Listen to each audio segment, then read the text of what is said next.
What's up, board game people? How did a whole month fly by so fast? I'm barely shoring up my New Year's resolutions and February's already knocking on the door. News has been flying in from all over and piling up. I'm sorting through it to bring you the biggest and best stories of 2023 every week, all year long. Thank you to all my Patreon members who make my honest, unpaid, and unfiltered content possible. The numbers on Patreon are growing, and I'll be updating our goal with the latest total this week. Thank you all for your support. Live on crowdfunding now, we have Once Upon a Line on Kickstarter, funded with only a few days remaining in the campaign. Marvel United, also on Kickstarter, is sitting at well over $2 million in funding with a little over a week remaining. So far, we're 4 expansions, 2 different deck packs, and a playmat in. I wonder how far they'll go. Over on Gamefound, Batman Escape from Arkham Asylum is killing it with over $400,000 in funding and over a week left in the campaign. They've unlocked an impressive array of characters and adversaries thus far. And finally, we have Witchbound, which is swinging for the fences, sitting close to $85,000 in funding with 3 more weeks to go. This game continues to surprise and delight, only getting better with each new unlock. Coming this week on crowdfunding, The Adventures of Dixon is rumored to launch this week after a feature in the Kick Agency news. This one will be on Kickstarter if it launches. My big one for the week is definitely the launch of Andromeda's Edge on Gamefound. I've been looking forward to this one for quite some time. Now let's jump right into that big old pile of news. Okko Chronicles' newest update is showing off some maps for the Shadow of the Mitsu Hattori campaign, and the standalone scenario, The Abandoned Fort. These are some larger maps with all kinds of points of interest and a few breaks from the Defend the Fort format. Black Rose Wars presented an update titled Into the Apocalypse this week, finally turning eyes to the Apocalypse expansion. The 4 horsemen are ready to enter the lodge and the minis are looking fantastic. I love that each miniature is unique, with death being led by unmounted minions. This update shows off a few of the cards for each School of Magic in the expansion, and it also details the tournament format section of the rules, allowing organized play to start planning. They're continuing to stay on schedule, and the Rotos box is complete and ready for your eyes in the next update. Fulfillment is still set for May to July of this year. Delivery of the Tanares Adventures project is officially started. In the US and Canada, packages are already arriving at backers' doors. Your rewards may be split between multiple shipments, so don't panic if you only get the Tanares Adventures and have to wait a little while for the rest. These are some big, heavy boxes. In the EU, they expect to start shipping by the end of next week. In Australia, it's the same. In the UK and the rest of Europe, they'll ship mid to late February. In Asia, Brazil, and the rest of the world, VFI will return next week and they'll get information then. They have a new Enhancements PDF version 2.3 available, complete with places of the miniatures and tiles on the tray, a better way to deal with all of the boxes, new rules for variant play with no city phase or no world phase, and more. Basically, the document contains ways to make the game lighter, a campaign log, errata, and more. Again, they apologize for the mistakes and the delays along the way in the campaign, and they assure everyone that they've learned from their mistakes and taken the lessons to heart. COVID has struck the Fractal campaign, causing delays getting the last of the production samples for the language version shored up. They're planning to push the final files for these to the factory following Chinese New Year, and then they'll have to review the samples before pushing the launch button on production. They did receive English production samples, and they're quite happy with the results. The sample looks spectacular, and in my opinion, it lives up to the art and style of the game perfectly. Hopefully we'll see this get to production and to our doors very soon. The pledge manager for Dungeon Crusade is set to close on February 7th. Late pledging is still available. If you've not, make sure that your address information is correct in the pledge manager and that you've paid your shipping. The game is moving into production at the end of this month and will be taking over your tables before you know it. Production is scheduled to complete in late March with fulfillment shortly thereafter. There's an updated PDF of the new rulebook in the latest campaign update on Kickstarter. Roger of Groovis Games doesn't sit still. He may be hitting that big red production button, but his eyes are already on the future. He's working on 2 much smaller games set in the land of Avalon that we should be seeing more of in the future.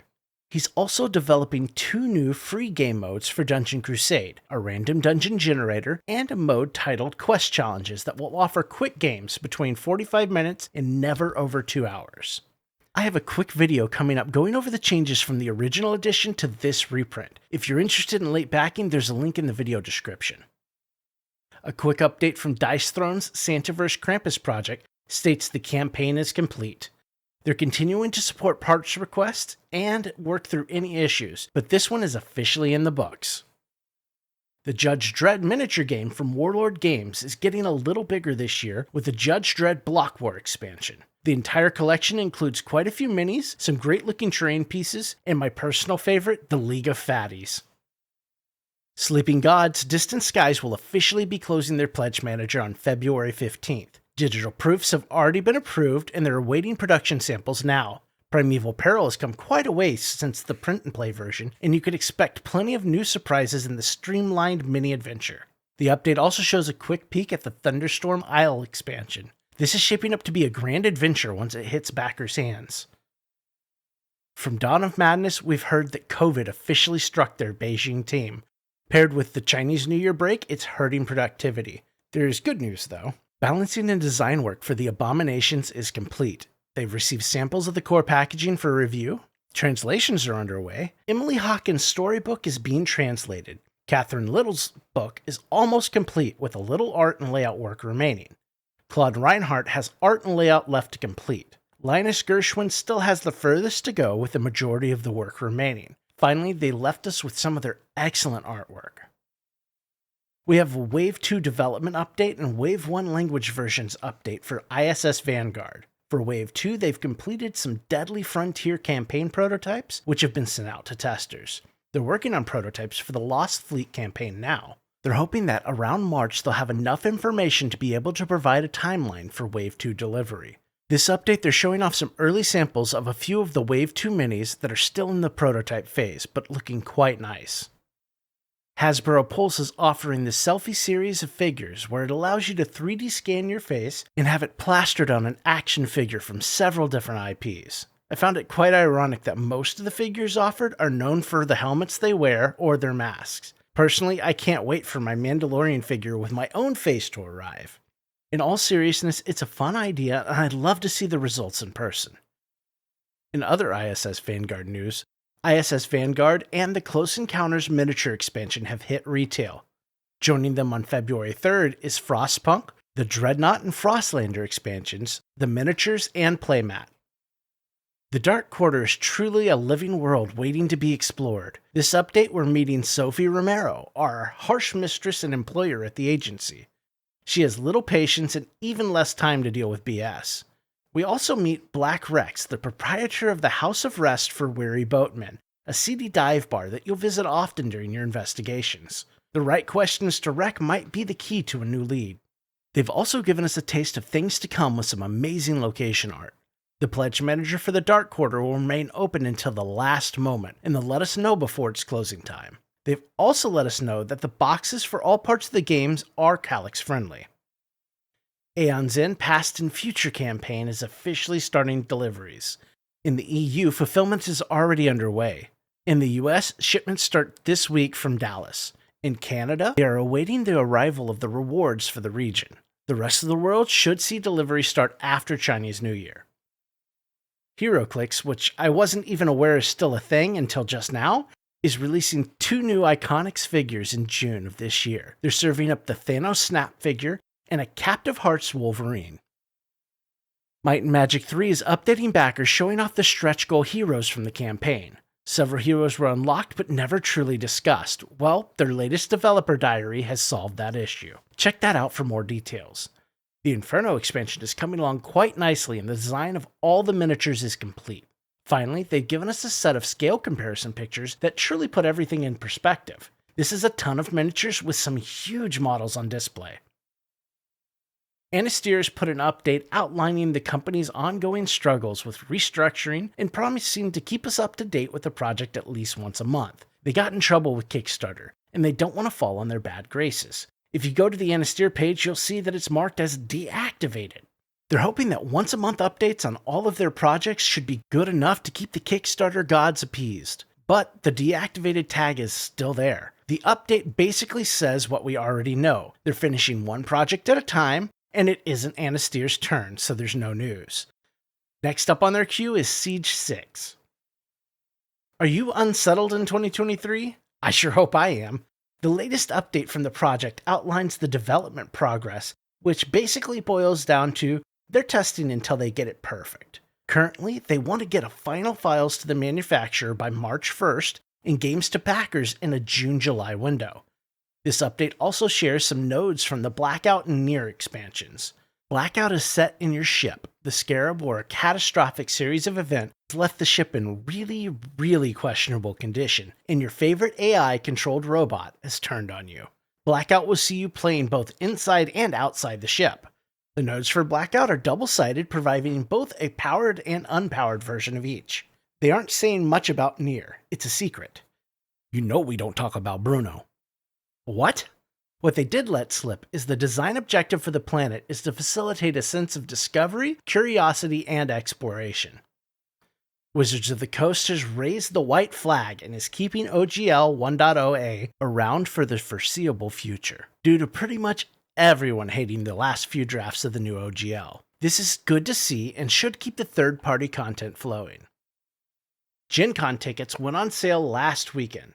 This year's GenCon in Indianapolis, Indiana will run from August 3rd to the 6th. If you're planning to go, get your tickets now. Housing registration will begin at noon Eastern Time on February 14th. I got my ticket secured and I'm looking forward to my first GenCon later this year. Let me know if you're going to attend. The Pledge Manager for the Castles of Burgundy Special Edition will close on March 8th at 8 p.m. Central European Time. This update, they're showing off the acrylic tile samples and some of the 3D tiles on the Duchy board. Personally, I think if they have a utilitarian storage solution for the 3D tiles, I think they're going to take this game to a whole new level. The English wave of Kickstarter and pre-orders placed before June 26th have all gone out for Frostpunk backers. The 6 European language editions have arrived at the warehouse and will begin shipping rapidly. Resin casting for the Edge of Kinship miniature is complete and they'll be headed to backers shortly. The Korean edition has run into COVID and Chinese New Year's delays. They'll provide more information when they can. The app is getting great reviews and translations and localization of it are on the way soon. January's been great for the Nanolith Cyberpunk RPG board game project, and design work for the final few scenarios is underway. You can expect the campaign to close out with a bang, pitting you against a series of tough boss fights. They hope to have everything ready for testing by mid-February, and testing will continue until May. If you'd like to help test, hop on their Discord and let them know. They've brought another set of hands on board to help with the layout process, which is coming along nicely. We get a peek at the second lobby on this update. They also described their living physical prototype, which they're hoping will cut down on the back and forth once they start requesting production samples. The Pledge Manager will remain open until the end of March. If you've not, get your pledge completed. Paizo Publishing has run out of Pathfinder core books, and a new printing will not be available until April of this year. Grab one now if you can.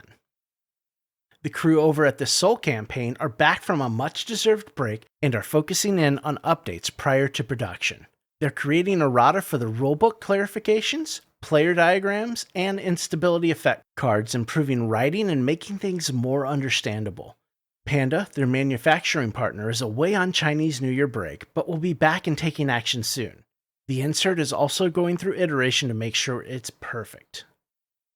Warcrow Adventures needs another month to get everything for the Pledge Manager just perfect, so they're taking it. The Pledge Manager period has now moved to the end of March until the end of May.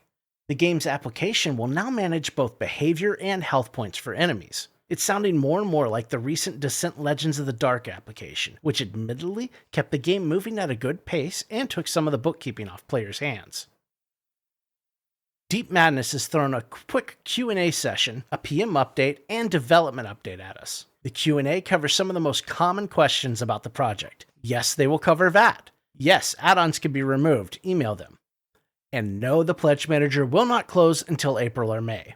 About 49% of pledges are in, and they're sitting at about $673,000 of the $800,000 they need to unlock Regan. Just to tempt us all, they've included a turntable of the miniature model.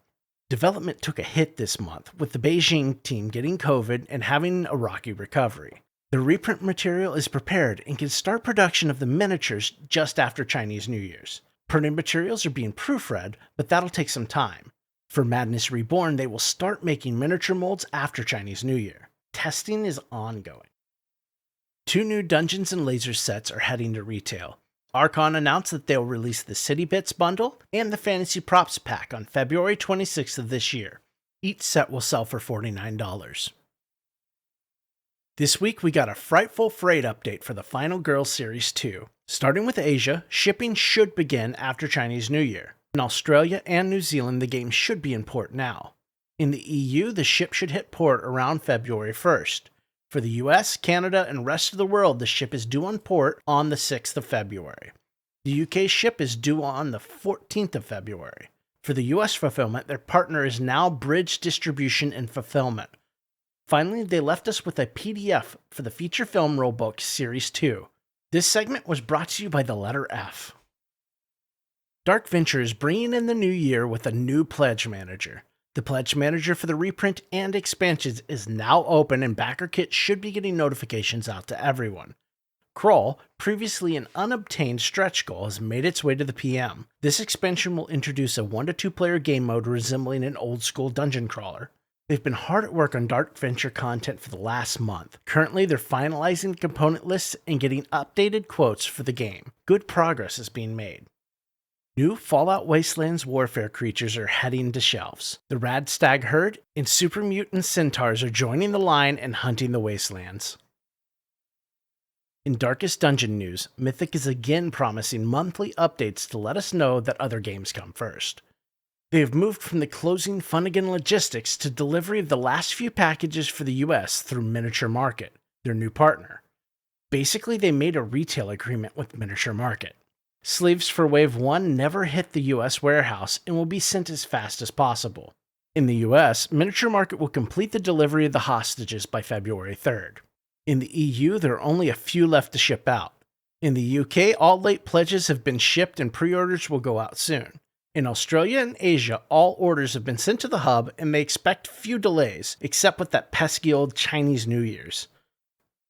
Previews of League of Dungeoneers is on the way. Preview copies have been sent out to several YouTubers, and videos are expected to start arriving soon, the first of which is already available. Check out the update for details. And finally, Atmosfear games are on the high seas, and tracking is available for the ships. Check out the update for details. So another week in the books and another on the horizon. This week we have quite a few videos covering several campaigns, and as always, another news video. Please consider subscribing so you don't miss anything and to help our channel grow. We'd love to have you join our community on Discord too. Thanks to everyone watching, commenting, and supporting the channel on Patreon. You guys rock. Have a great week and hold on tight to those wallets.